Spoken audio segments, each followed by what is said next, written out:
Bir odam aytadi, do'stim shifoxonaga deydi, tushib qoldi, bordim ko'rgan. O'pkasidan operatsiya qilishibdi, yarmini kesib tashabdi.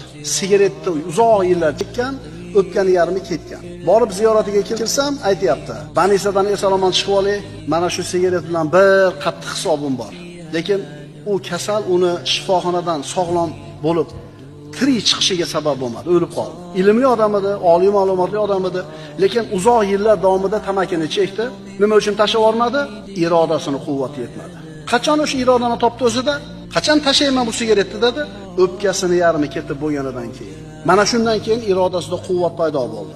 Fursat o'tib ketishidan avval topiladigan kuchli iroda bilan vaqt o'tib ketgandan keyin topiladigan kuchli irodaning o'rtasida katta farq bor. Qarilar biladi, yoshlikda mana qilish kerak ekan, chunki o'tib bo'ldi-da. Endi irodangiz kuchli, lekin kalla emas. Pulingiz ham bor, vaqtingiz ham bor, xohishingiz ham bor, lekin endi zehn emas, sog'lik emas.